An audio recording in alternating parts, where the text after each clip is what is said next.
Hai semuanya, balik lagi bersama Alodi Uye. Cara kerja kapal selam, kapal canggih yang digunakan untuk keperluan angkatan laut. Siapa di sini yang sudah pernah melihat kapal selam? Kapal selam biasanya digunakan khusus untuk militer pada angkatan laut. Kapal jenis ini dikenal sebagai kapal yang canggih, loh. Hal itu karena sesuai namanya, kapal selam tak hanya bisa mengapung, tapi ia juga bisa menyelam ke dasar air. Apakah teman-teman tahu bagaimana cara kerja kapal selam? Kalau belum, simak penjelasannya berikut ini, ya. Daya apung kapal. Kapal selam bisa mengapung karena alasan yang sama dengan kapal lainnya, teman-teman. Kapal bisa mengapung karena perpindahan, yaitu keluarnya air untuk membuat ruang bagi benda yang masuk ke air. Ketika ada benda yang masuk ke air, ada dua tekanan yang terjadi. Pertama, ada tekanan ke bawah yaitu gravitasi. Yang kedua, ada tekanan ke atas yaitu daya apung.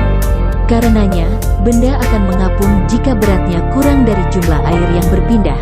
Benda bisa mengapung atau tenggelam tergantung pada massa jenisnya. Jika massa jenisnya lebih berat dari air, maka benda akan tenggelam. Jika massa jenisnya lebih ringan, maka benda akan mengapung. Inilah mengapa kalau kita melemparkan benda yang berat seperti batu ke dalam air, batunya akan tenggelam. Batu ini berat namun hanya memindahkan sedikit air. Nah, batu jadi tenggelam karena batu lebih berat dibandingkan jumlah air yang berpindah. Sementara kapal yang besar bisa mengapung karena kapal memindahkan air yang jumlahnya sangat besar juga. Namun, ada juga perbedaan antara kapal selam dan kapal lainnya nih, yaitu kapal selam bisa mengendalikan daya apungnya. Kapal selam bisa mengendalikan daya apung. Di kapal selam, nahoda kapal bisa menentukan kapan kapal selam harus masuk ke dalam air atau kembali mengapung di atas air. Untuk mengendalikan daya apung, kapal selam punya peralatan khusus, teman-teman. Kapal selam memiliki tangki khusus yang bisa terisi oleh air atau udara. Saat kembali ke permukaan air, tangki ini akan terisi oleh udara. Gunanya untuk membuat kapal selam berkurang kepadatannya dibandingkan air di sekeliling kapal. Ini membuat kapal kembali mengapung di permukaan. Di dalam kapal, ada persediaan udara untuk mengisi ulang tangki ini, teman-teman. Dalam keadaan darurat, juga ada udara bertekanan tinggi untuk membantu kapal menuju permukaan lebih cepat. Sementara saat kapal selam harus masuk ke dalam air, udara akan dikeluarkan melewati ventilasi dan tangki diisi dengan air. Ini membuat kapal selam lebih padat dibandingkan air di sekelilingnya dan bisa menyelam. Bagaimana awak kapal selam bertahan di bawah air? Di dalam kapal selam, awak kapal juga harus bertahan hidup, teman-teman.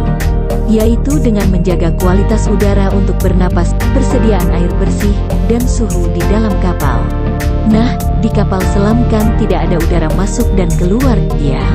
Rupanya, di kapal selam ada tangki bertekanan yang mengeluarkan oksigen dalam kapal. Ada sistem komputer yang memantau untuk mengetahui banyaknya udara yang harus dipompa ke dalam kapal. Kemudian, karbon dioksida sisa pernapasan juga harus dikeluarkan, nih. Dalam kapal selam juga ada mesin yang disebut scrubber. Mesin ini bisa mengikat karbon dioksida dengan campuran soda lime. Ada juga alat dehumidifier yang berfungsi untuk menyerap uap air yang dikeluarkan saat bernapas. Persediaan air bersih untuk minum juga harus diatur sebaik mungkin, loh.